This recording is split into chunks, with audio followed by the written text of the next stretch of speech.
Good morning to all of you and welcome to your channel GK face current में। Guys आज date है 22 जुलाई और जानेंगे आज 22 जुलाई से द हिंदू की vocabulary which is important for all competitive examination.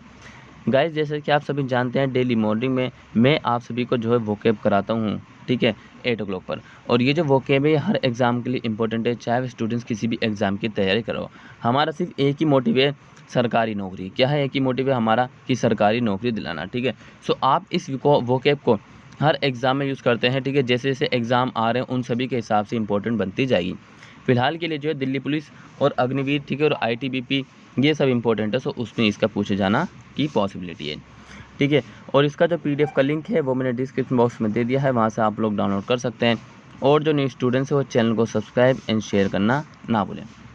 साथ ही आप सभी ने इसको पूरा वॉच करना। सो चलिए स्टार्ट कर लेते हैं। सबसे पहले आज की हमारी फर्स्ट वोकेब से। तो हमारी फर्स्ट वोकेब क्या है देख लीजिए, सीडेट। पार्ट्स ऑफ स्पीच इसका एडजेक्टिव है, मीनिंग है शांत। क्या है मीनिंग? शांत। So remaining compose and dignify and avoiding too much activity और एक्साइटमेंट। संयमित और गरिमापूर्ण बने रहना और बहुत अधिक गतिविधि और उत्तेजना से बचना। यहाँ पे कहने का मतलब यह, अगर एक बात में समझे कि काम करने से मतलब कि जो भी एक्टिविटी उसको करने से बचना।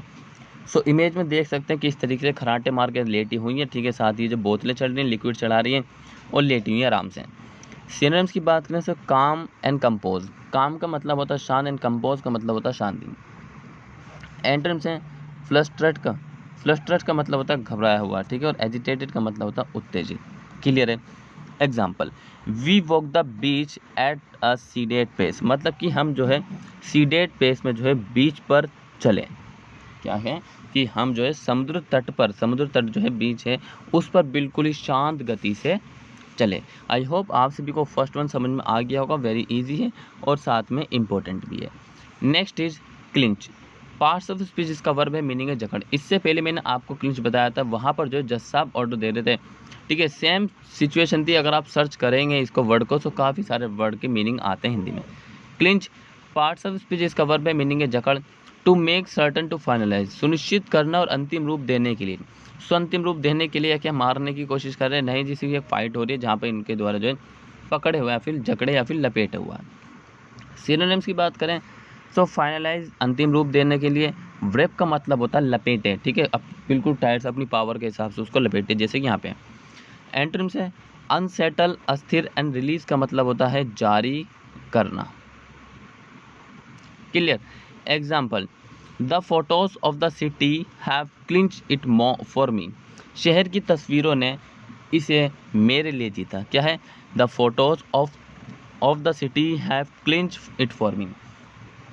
तो शहर की तस्वीरों ने इसे मेरे लिए जीता। सो भाई फटाफट से चैनल को सब्सक्राइब करते हुए चलिए जो न्यू है, और शेयर करना ना भूलिए, ठीक है। लाइक भी करिए।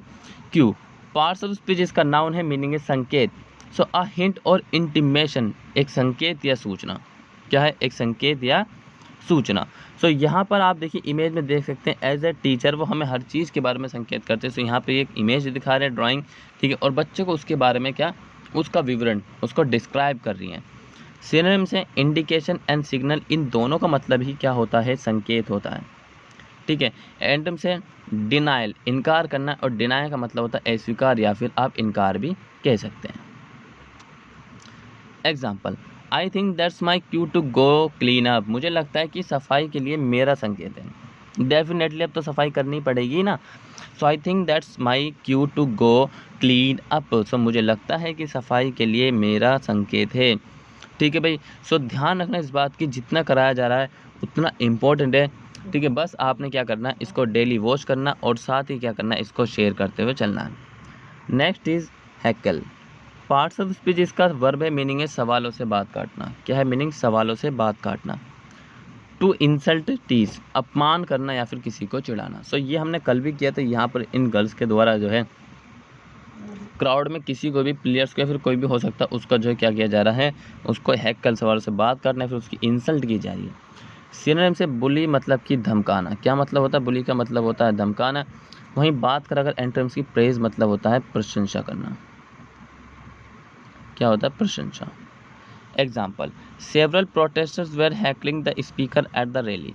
सो रैली में कई प्रदर्शनकारी स्पीकर को वो पीट रहे थे। बताओ जी, अब यहाँ पर पीट रहे थे, यहाँ पर तो ये क्रिटिसाइज मतलब कि उनको क्या कर रही हैं, हैकल कर रही है, और रैली में पीटा जा रहा था, ठीक है, स्पीकर को। नेक्स्ट, पाउसिटी, पार्ट्स ऑफ स्पीच, इसका नाउन है, मीनिंग है न्यूनता। क्या है मीनिंग? न्यूनता। सो फ्यूनेस इन नंबर, टू फ्यू, संख्या में कमी, बहुत कम, ठीक है। सो देखिए, मैं आपको इमेज से बताता हूँ कि पानी की मात्रा ज़्यादा होने के बावजूद भी उसकी कमी है। समझ गए ना? सिनोनिम से अबेंडेंस एंड प्लेनिंग। एबेंडेंस का मतलब होता है प्रचुरता। क्या मतलब होता है? प्रचुरता। और प्लेनिंग का मतलब होता है खूब, बहुतायत या फिर समृद्धि। क्लियर? तीनों वर्ड बता दिए। एंटोनिम से डेथ। क्या एंटोनिम से? डेथ। एंड शॉर्टेज का मतलब होता है कमी। डेथ का मतलब होता है अकाल। Example, the paucity of fruit was caused by the drought, फलों की कमी सूखे के कारण हुई थी। The paucity of fruit was caused by the drought. So फलों की कमी जो है सूखे के कारण हुई थी। ठीक है, क्लियर हुआ? Next, usher, parts of speech, इसका वर्ब है, मीनिंग है उपशिक्षक। क्या है मीनिंग? उपशिक्षक। देखिए, टू लीड और गाइड समवेयर, कहीं नेतृत्व या मार्गदर्शन। तो आपने देखा होगा कि कुछ मतलब कि गाइड वाले कोर्स होते हैं, जो कि कुछ फॉरेनर जब आते हैं तो वहाँ पे जो हमारे इंडियंस होते हैं उनको उस चीज़ में वो गाइड करते हैं। किसी की भी बारे में, जो भी पर्यटन स्थल होगा जहाँ पर वो आते हैं, उनको वो क्या मतलब कि बताते हैं उसके बारे में। सो ईजी है समझने के लिए। सिनोनिम से असिस्ट, सहायता करना। अकम्पनी का मतलब साथ देना। एंटोनिम से सीज, बंद करना, स्टॉप, रोकना। Example, a nurse ushered us into the hospital room, जो नर्स थी उन्होंने हमें अस्पताल के कमरे में पहुंचाया। इसका मतलब वो आपके लिए मार्गदर्शन या फिर आपको गाइड कर रही थी। ठीक है। Next is abysmal, parts of speech, इसका एडजेक्टिव है और मीनिंग है अति गहन। क्या है मीनिंग? अति गहन। एक्सट्रीमली बैड एंड टेरिबल, बहुत बुरा या फिर बेहद खराब या फिर एक भयानक। सो इमेज में देख लीजिए, जब आप होंगे फेल, आप नहीं होंगे, मतलब कि जब फेल का रिजल्ट आता किसी का, तो एक भयानक स्थिति होती है उसके लिए। सिनोनिम्स, ऑफुल, बहुत बुरा, बैड, बुरा। एंटोनिम्स है गुड एंड नाइस, इन दोनों का मतलब होता है अच्छा। एग्जाम्पल, ही showed an abysmal ignorance of the history of that country. So उन्होंने उस देश के इतिहास के बारे में घोर अज्ञानता दिखाई।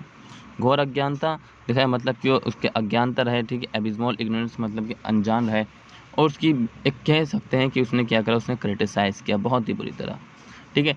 सो भाई, आज की जो हमारी वोकैब की क्लास थी वो यहीं तक थी। उम्मीद करता हूँ कि क्लास अच्छी लगी होगी, साथ ही आपने कुछ न्यू सीखा होगा।